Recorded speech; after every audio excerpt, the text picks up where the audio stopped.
నమస్కారం ఇది సంగతికి స్వాగతం. చరిత్రలో ఎన్నడూ లేని విధంగా ఈ ఏడాది అవినీతి ఆరోపణలు దర్యాప్తులు ఆంధ్రప్రదేశ్ రాష్ట్ర రాజకీయాలను కుదిపేశాయి.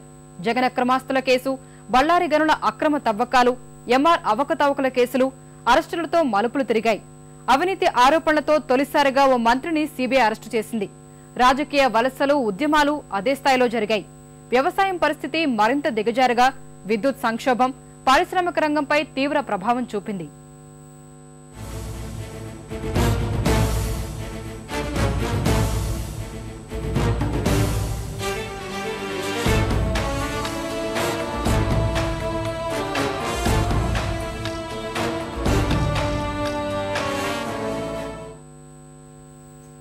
రాష్ట్ర రాజకీయాల్లో ఈ ఏడాది అవినీతి అంశం ప్రకంపనలు సృష్టించింది. అక్రమాస్తుల కేసులో ఏకంగా ఓ రాజకీయ పార్టీ అధ్యక్షుడు సహా మంత్రి, పలువురు ఉన్నతాధికారులు, వ్యాపారవేత్తలు జైలు పాలయ్యారు. జగన్ అక్రమాస్తుల కేసు, ఓఎంసీ, ఎంఆర్, మద్యం కుంభకోణాలపై జరిగిన దర్యాప్తులు రాష్ట్ర రాజకీయ పరిణామాలపై ప్రభావం చూపాయి. రాష్ట్రానికి మాయని మచ్చగా మిగిల్చిన అవినీతి మకిలికి సంబంధించి ఈ ఏడాది దిగ్భ్రాంతికర విషయాలు బయటపడ్డాయి. రాష్ట్ర ఉన్నత న్యాయస్థానం ఆదేశాల మేరకు జగన్ అక్రమాస్తుల కేసులో సీబీఐ దర్యాప్తు రాజకీయ ప్రకంపనలు సృష్టించింది. ఈ కేసులో దేశంలోనే తొలిసారిగా 90 ప్రాంతాల్లో ఒకేమారు సోదాలు చేపట్టిన సీబీఐ కీలక నిందితుడు కడప ఎంపీ వైఎస్ జగన్మోహన్ రెడ్డిని మే 27న అరెస్టు చేసింది. ప్రతిఫలానికి ప్రయోజనం ప్రాతిపదికన జరిగిన అక్రమాల్లో అంతిమంగా జగన్ లబ్ధి పొందారని సీబీఐ తేల్చింది. ఆ కేసులో వివిధ అంశాలపై 4 అభియోగ పత్రాలు దాఖలు చేసిన సీబీఐ ప్రతి అంశంలోనూ జగన్ను A1 నిందితునిగా, విజయసాయిరెడ్డిని A2 నిందితునిగా పేర్కొంటూ అభియోగాలు మోపింది. విజయసాయిరెడ్డిని జనవరి 2నే అరెస్టు చేసింది. జగన్ అక్రమాస్తుల కేసులో పారిశ్రామికవేత్త నిమ్మగడ్డ ప్రసాద్ ను సీబీఐ నిర్బంధించింది. వ్యాన్పిక్ ప్రాజెక్టు పేరిట 12,000 ఎకరాలకు పైగా గుంటూరు, ప్రకాశం జిల్లాల్లో పొందిన నిమ్మగడ్డ కొందరు మంత్రులు, అధికారులతో కలిసి కుట్ర పన్నినట్లు దర్యాప్తు సంస్థ తేల్చింది. ఈ కేసులోనే IRAS అధికారి కేవీ బ్రహ్మానందరెడ్డిని అరెస్టు చేసి అభియోగాలు మోపింది. పెట్టుబడుల శాఖ మంత్రిగా పనిచేసిన మోపిదేవి వెంకటరమణరావు కూడా జైలుకు వెళ్లాల్సి వచ్చింది. రాష్ట్ర చరిత్రలోనే అవినీతి ఆరోపణలపై ఓ మంత్రి అరెస్టు కావడం ఇదే ప్రథమం. జగన్ అక్రమాస్తుల కేసుతో సంబంధం ఉన్న 26 వివాదాస్పద ఉత్తర్వుల్లో 6 మంత్రులు ధర్మాన ప్రసాదరావు, గీతారెడ్డి, సబితా ఇంద్రారెడ్డి, మోపిదేవి వెంకటరమణరావు, పొన్నాల లక్ష్మయ్య, కన్నా లక్ష్మీనారాయణలకు సుప్రీంకోర్టు నోటీసులు జారీ చేయడం ఈ ఏడాది మరో మలుపు. ఈ ఉదంతం రాజకీయంగా కలకలం రేపింది. అయితే అప్పటికే అరెస్టైన మోపిదేవి మినహా మిగిలిన మంత్రులకు న్యాయ సహాయం చేయాలని ప్రభుత్వం నిర్ణయించింది. జగన్ అక్రమాస్తుల కేసులో ధర్మాన ప్రసాదరావు వ్యవహారం ప్రభుత్వానికి, కాంగ్రెస్ కి ఇబ్బందికరంగా తయారైంది. కేసులో మంత్రి ధర్మాన ప్రసాదరావును అవినీతి నిరోధక చట్టం కింద విచారణకు అనుమతి ఇవ్వాలంటూ కేంద్ర దర్యాప్తు సంస్థ రాష్ట్ర ప్రభుత్వాన్ని కోరింది. ఈ నేపథ్యంలో ధర్మాన పదవికి రాజీనామా చేశారు. కొన్నాళ్లు ఈ వ్యవహారాన్ని పక్కన పెట్టిన రాష్ట్ర ప్రభుత్వం మంత్రివర్గ సమావేశంలో ధర్మాన ప్రాసిక్యూషన్ కు అనుమతి ఇవ్వరాదంటూ తీర్మానం చేశారు. సీనియర్ మంత్రి డిఎల్ రవీంద్రారెడ్డి ఈ విషయమై విభేదించారు. గవర్నర్ నరసింహన్ ప్రాసిక్యూషన్ విషయమై మంత్రివర్గ తీర్మాన దస్త్రాన్ని తిప్పి పంపడం ప్రభుత్వాన్ని ఇరకాటంలోకి నెట్టింది. మరోవైపు జగన్ అక్రమాలపై ప్రాథమిక దర్యాప్తు నివేదికను నమోదు చేసిన ఆర్థిక నేరాల దర్యాప్తు సంస్థ ఎన్ఫోర్స్మెంట్ డైరెక్టరేట్ పలుమార్లు నిందితుడు విజయసాయిరెడ్డిని విచారించింది. ఆగస్టు 5న జగన్ కంపెనీలోకి 51 కోట్ల రూపాయల మేర జప్తు చేస్తున్నట్లు ఆదేశాలు జారీ చేసింది. జైలు పాలైన జగన్ బెయిల్ కోసం సీబీఐ న్యాయస్థానం సహా హైకోర్టు, సుప్రీంకోర్టులకు అభ్యర్థనలు పెట్టుకున్న కేసు తీవ్రతను దృష్టిలో పెట్టుకున్న న్యాయస్థానాలు ఇందుకు నిరాకరించాయి. ఓబులాపురం అక్రమ తవ్వకాల కేసు నమోదు చేసిన 2 ఏళ్ల తర్వాత ఛార్జిషీటు దాఖలు చేసిన సీబీఐ అదే కేసులో సీనియర్ ఐఏఎస్ అధికారి వై శ్రీలక్ష్మిని అరెస్టు చేసింది. ఈ కేసులో ఇప్పటికే అరెస్టైన కర్ణాటక మాజీ మంత్రి, ఓఎంసీ డైరెక్టర్ గాలి జనార్దన్ రెడ్డి, ఆ సంస్థ ఎండీ బీవీ శ్రీనివాసరెడ్డి రిమాండ్ ఖైదీలుగా ఉన్నారు. జనార్దన్ రెడ్డికి బెయిల్ మంజూరు చేసేందుకు డబ్బు తీసుకున్న వ్యవహారంలో సీబీఐ న్యాయమూర్తి పట్టాభి రామారావు సహా మరో 2 న్యాయమూర్తులను అవినీతి నిరోధక శాఖ అరెస్టు చేసింది. ఇందులో కుట్రదారులుగా ఉన్న గాలి సోదరుడు సోమశేఖర్ రెడ్డి, నగరానికి చెందిన రౌడీ షీటర్ యాదగిరిరావు తదితరుల్ని జైలుకు పంపింది. ఓఎంసీ కేసులో గాలి జనార్దన్ రెడ్డికి చెందిన 870 కోట్ల మేర ఆస్తుల జప్తునకు ఈడీ ఆదేశాలు జారీ చేసింది. ఈ ఏడాది జనవరిలోనే ఎంఆర్ ప్రాపర్టీస్ అవకతవకల కేసులో జగన్ సన్నిహితుడు సునీల్ రెడ్డిని సీబీఐ అరెస్టు చేసి అభియోగాలు మోపింది. అదే కేసులో నిబంధనల్ని తుంగలో తొక్కి ప్రజాధనాన్ని పణంగా పెట్టిన వ్యవహారంలో సీనియర్ ఐఏఎస్ అధికారి బీపీ ఆచార్యను సైతం దర్యాప్తు సంస్థ అరెస్టు చేసింది. ఇక మద్యం సిండికేట్ల వ్యవహారం రాష్ట్రంలో కలకలం రేపింది. రాష్ట్ర వ్యాప్తంగా సిండికేట్లపై అవినీతి నిరోధక శాఖ జరిపిన దాడుల్లో అధికారులు అనధికారులతో పాటు ప్రజా ప్రతినిధులు మంత్రుల పేర్లు బయటకు వచ్చాయి.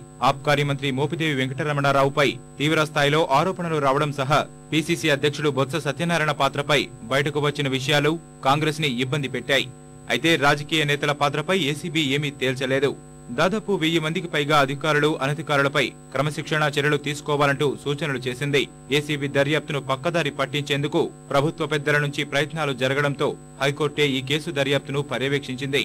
మాజీ ముఖ్యమంత్రి చంద్రబాబు నాయుడు ఆస్తులపై విచారణ జరిపించాలన్న వైకాపా గౌరవాధ్యక్షురాలు విజయలక్ష్మి దాఖలు చేసిన పిటిషన్లను న్యాయస్థానాలు తోసిపుచ్చాయి. జగన్ అక్రమాస్తుల కేసు నేపథ్యంలో సాక్షి పత్రికకు ప్రభుత్వం ప్రకటనను నిలుపుదల చేసింది. ఇదే సందర్భంలో కడప జిల్లాలోని బ్రహ్మణి కర్మాగారానికి భూ కేటాయింపులను రద్దు చేయడంతో పాటు ఖమ్మం జిల్లాలోని బయ్యారం గనులకు సంబంధించి ఒప్పందాన్ని రద్దు చేసుకోవాల్సిందిగా రాష్ట్ర ప్రభుత్వం ఏపీఎండీసీని ఆదేశించింది. అవినీతి తర్వాత రాజకీయ పరిణామాలు రాష్ట్ర రాజకీయాలను ఉక్కిరిబిక్కిరి చేశాయి. వలసలు, అసమ్మతులతో ప్రధాన రాజకీయ పార్టీలకు తలనొప్పి తప్పలేదు. ముఖ్యమంత్రి కిరణ్ సవాళ్లను ఎదుర్కొంటూనే పాలన సాగిస్తున్నారు. కాంగ్రెస్ రాజకీయాల్లో విభేదాలు తారాస్థాయికి చేరగా అన్ని రాజకీయ పార్టీలు ఎన్నికల సన్నాహాలపై దృష్టి సారించాయి. తెలంగాణ అంశంపై నిన్న అఖిలపక్ష భేటీ నిర్వహించిన కేంద్ర హోంశాఖ నిర్ణయాన్ని నెల రోజుల్లో తీసుకుంటామని చెప్పింది. ఆంధ్రప్రదేశ్ రాజకీయ చరిత్రలో ఈ ఏడాది వలసల సంవత్సరంగా నిలిచిపోయింది. రాజకీయ లబ్ధి, ఉద్యమాల ప్రభావంతో నేతలు, పార్టీలు మారారు. ఒక లోక్సభ స్థానం సహా 23 శాసనసభ స్థానాలకు ఉప ఎన్నికలు జరగగా వైకాపా, తెరాసాలు భారీగా లబ్ధి పొందాయి. రాష్ట్ర రాజకీయాల్లో ఉప ఎన్నికల జోరు 2013లోనూ కొనసాగే సూచనలు కనిపిస్తున్నాయి. 2008లో ఉదయించిన ప్రజారాజ్యం సూర్యుడు ఈ ఏడాది కాంగ్రెస్ లో అధికారికంగా కలిసిపోయాడు. రాష్ట్ర రాజకీయాల్లో ఈ ఏడాది మరో కీలకాంశం అనర్హత వేటు. 2011 డిసెంబర్ 5న జరిగిన అవిశ్వాస తీర్మానం సమయంలో పార్టీ విప్ ధిక్కరించినందుకు జగన్ వర్గానికి చెందిన 16 మంది శాసనసభ్యులపై సభాపతి అనర్హత వేటు వేశారు. అటు పార్టీ వ్యతిరేక కార్యకలాపాలకు పాల్పడుతున్నందుకు ఓ ఎమ్మెల్సీ పైన వేటు పడింది. ఈ ఏడాది మూకుమ్మడి వలసలు పోయిన వారిలో వీరిదే అగ్రస్థానం. ముఖ్యమంత్రిగా 2 ఏళ్లు పూర్తి చేసుకున్న కిరణ్ కుమార్ రెడ్డి ఈ ఏడాది ఆటుపోట్ల మధ్య పాలన సాగించారు. మంత్రి శంకర్రావు బర్తరఫ్తో ప్రారంభమైన అసమ్మతి మాజీ మంత్రి పెద్దిరెడ్డి రామచంద్రారెడ్డి శాసనసభ్యత్వానికి రాజీనామాతో పరాకాష్ఠకు చేరుకుంది. సీనియర్ మంత్రి డిఎల్ రవీంద్రారెడ్డి ముఖ్యమంత్రి విధానాలపై బహిరంగ విమర్శలు చేస్తున్నారు. కేంద్ర మంత్రి జైపాల్ రెడ్డితోనూ ముఖ్యమంత్రికి విభేదాలు ఏర్పడ్డాయి. మరో కేంద్ర మంత్రి కిషోర్ చంద్రదేవ్ ముఖ్యమంత్రి కిరణ్, పీసీసీ చీఫ్ బొత్సలపై అధిష్టానానికి రాసిన లేఖ కలకలం రేపింది. రానున్న ఎన్నికలను దృష్టిలో పెట్టుకుని సామాజిక, ప్రాంతీయ సమీకరణాల ఆధారంగా జరిగిన కేంద్ర మంత్రివర్గ పునర్వ్యవస్థీకరణలో రాష్ట్రానికి ప్రాధాన్యం లభించింది. చిరంజీవి, కోట్ల సూర్యప్రకాశ్ రెడ్డి, కిల్లి కృపారాణి, సర్వే సత్యనారాయణ, బలరాం నాయక్లకు కొత్తగా మంత్రి పదవులు దక్కగా పల్లం రాజుకు కేబినెట్ మంత్రిగా పదోన్నతి కల్పించారు. పదవి దక్కకపోవడంతో కావూరి సాంబశివరావు అసమ్మతి స్వరాలు వినిపిస్తున్నారు. ఎన్నికలకు 2 ఏళ్లు ఉన్నప్పటికీ అన్ని రాజకీయ పార్టీలు అప్పుడే సన్నాహాలు చేస్తున్నాయి. ఇందులో భాగంగా అధికార పార్టీ తరపున ముఖ్యమంత్రి కిరణ్ ఒక్కో జిల్లాలో 3 రోజుల పాటు బస చేస్తూ ఇందిరమ్మ బాట చేపట్టారు. ఇటీవలే రాష్ట్ర కాంగ్రెస్ విస్తృత స్థాయి సదస్సు ఏర్పాటు చేసి వచ్చే ఎన్నికలకు సమరశంఖం పూరించారు. ప్రధాన ప్రతిపక్షమైన తెలుగుదేశం అధినేత చంద్రబాబు నాయుడు కీలకాంశాలపై డిక్లరేషన్లు ఇచ్చారు. ఎన్ని ఒత్తిళ్లు ఉన్నప్పటికీ ఎస్సీ వర్గీకరణకు తమ పార్టీ అనుకూలమని ప్రకటించారు. బీసీలకు 100 శాసనసభ స్థానాలు కేటాయిస్తామని స్పష్టం చేశారు. గిరిజనులు, మైనారిటీలు, వికలాంగులకు సంబంధించి డిక్లరేషన్లను ప్రకటించారు. ప్రజా సమస్యలకు ప్రాధాన్యం ఇచ్చిన ఆయన రైతు పోరుబాట పేరిట జిల్లాల్లో పర్యటించారు. 63 ఏళ్ల వయసులో వస్తున్నా మీకోసమంటూ సుదీర్ఘ పాదయాత్ర చేపట్టారు. గాంధీ జయంతి అక్టోబర్ 2 తేదీన ప్రారంభమైన బాబు యాత్ర ఇంకా కొనసాగుతోంది. ఏడాది ఆరంభంలో వివిధ అంశాలపై జగన్ దీక్షతో వైకాపా కార్యక్రమాలు కొనసాగాయి. ఉప ఎన్నికల్లో పార్టీ అభ్యర్థుల విజయంతో ఆ పార్టీ బలం పెరిగింది. అయితే అక్రమాస్తుల కేసులో జగన్ అరెస్టు కావడంతో పార్టీలో కొంత స్తబ్దత నెలకొంది. జగన్ సోదరి షర్మిల అక్టోబర్ 17న ఇడుపులపాయ నుంచి మరో ప్రజా ప్రస్థానం పేరిట పాదయాత్ర చేపట్టారు. కాలికి గాయం వల్ల రంగారెడ్డి జిల్లాలో ఆమె పాదయాత్ర నిలిచిపోయింది. ఎస్సీ వర్గీకరణ, తెలంగాణపై అస్పష్ట వైఖరి ఆ పార్టీని ఇబ్బందులకు గురిచేసింది. తెలంగాణ రాజకీయాల్లో ఈ ఏడాది కూడా తెరాస హవా కొనసాగింది. ఉప ఎన్నికలు ఆ పార్టీ బలాన్ని పెంచాయి. సింగరేణి, జీహెచ్ఎంసీ, ఆర్టీసీ గుర్తింపు సంఘం ఎన్నికల్లో గులాబీ జెండా ఎగరవేసింది. మహబూబ్ నగర్ ఉప ఎన్నికల్లో ఐకాసా భాజపాకి మద్దతివ్వడంతో విభేదాలకు దారితీసింది. హైదరాబాద్ లో తెలంగాణ కవాతును ఐకాసా నిర్వహించడం మరింత దూరం పెంచినప్పటికీ అవి సమసిపోయాయి. 100 శాసనసభ 15 లోక్సభ సీట్లే లక్ష్యంగా కేసీఆర్ పార్టీ శ్రేణులకు దిశానిర్దేశం చేస్తున్నారు. దశాబ్ద కాలంగా కాంగ్రెస్ తో కొనసాగిన మజ్లిస్ బంధం ఈ ఏడాది తెగింది. జగన్ కొత్త స్నేహితుడంటూ భవిష్యత్ సంకేతాలిచ్చింది. తెలంగాణ పోరు యాత్ర పేరిట భాజపా రాష్ట్ర అధ్యక్షుడు కిషన్ రెడ్డి విస్తృతంగా పర్యటించి పార్టీ శ్రేణుల్లో ఉత్సాహం నింపే ప్రయత్నం చేశారు. ఇదే అంశంపై హస్తినలోనూ దీక్ష చేపట్టారు. వామపక్షాల్లో సిపిఐ తెలంగాణ ఉద్యమంలో చురుకైన పాత్ర పోషించింది.